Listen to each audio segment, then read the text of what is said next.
This is just a formality. I don't think Texas or OU are going to wait until 2025 to join the SEC. This is just a formality. You sign a paper, hey, we're going to wait until 2025, but they're going to find a way to buy their way out of their contractual obligations and join the SEC sooner rather than later. Why?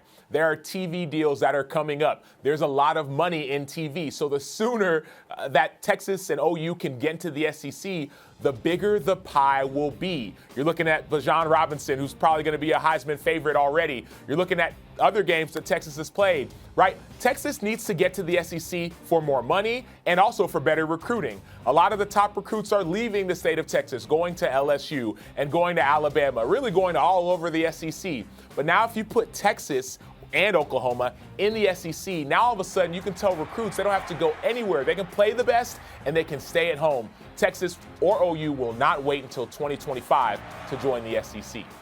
Well, number one, I'm surprised a Longhorn grad used the word sooner in any kind of vocabulary. I think that word's part of your vocabulary, using anything with sooner. So, number one, that's really good by you putting that in there, although the Texas Alumni Association might want to have a word with you, number one. Number two, Sam, I agree with you. They're not waiting until 2025. It's going to happen as soon as 2024, maybe sooner, because that's when the new rights deal will kick in with ABC, ESPN, ESPN2 having SEC football. And there's a path with Texas and Oklahoma. I read an article about this on CBSSports.com, that the path could be for the SEC to have $1.3 billion in revenue based on Oklahoma and Texas being in their conference. You're not going to want to wait for that money until 2025 when the rights deal will kick in about 2024. So I'm with you. It's a mere formality. We knew this was going to happen. The minute it was reported last week, I said, they gone. There's no way they're staying in the Big 12. And I go back to this. If the Big 12 had a network the way we see from the Big 10, the Pac-12, and definitely the SEC network, maybe we're not having this conversation. But when you're the biggest, baddest boy in the jungle when it comes to athletics and money, people want to be where you're at. And don't think for 1 second this will be the last two teams defecting from a conference to go to the SEC. I suspect another two teams, maybe one from the ACC like Florida State and somewhere else, will be SEC members by the time 2025 rolls around. The real question here is, and Freddie, I hear what you're saying, but the real question is, what happens to the rest of the Big 12? I mean, Iowa State is a contender in the Big 12. They're talking about maybe going to the Big 10. Kansas is as well. What happens to the rest of that league? That's my question.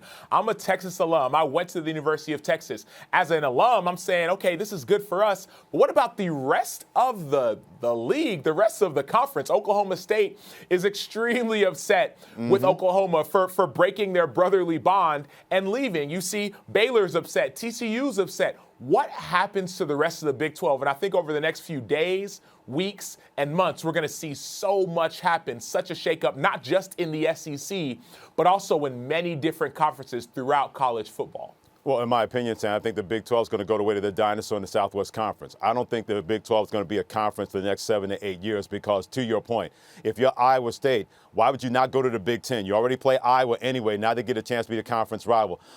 I feel sorry, for example, Kansas basketball, because if you're Kansas basketball, they already took Missouri away from you. They went to the SEC. And now the Big 12 is disintegrating before your eyes, where you're not going to have the rivalry with Oklahoma, not having the rivalry with Texas. So I'm with you in terms of what's going to happen to the Big 12. Here's my answer. 7 to 8 years, there won't be a Big 12 conference. There are going to probably be maybe 3 or 4 super conferences where teams are spread everywhere. If you're West Virginia, why do you want to stay in the Big 12? I would go to the ACC because it's a lot easier geographically. You play Virginia, you play Clemson, you play all those schools, and you don't have to do as much travel from West Virginia going in Big 12 schools. That's where the Big 12 is going. The way of disco, the way of the merengue, the way of the dinosaur, and the Southwest Conference. They are not going to be a league 7, 8 years, maybe even sooner than that from now.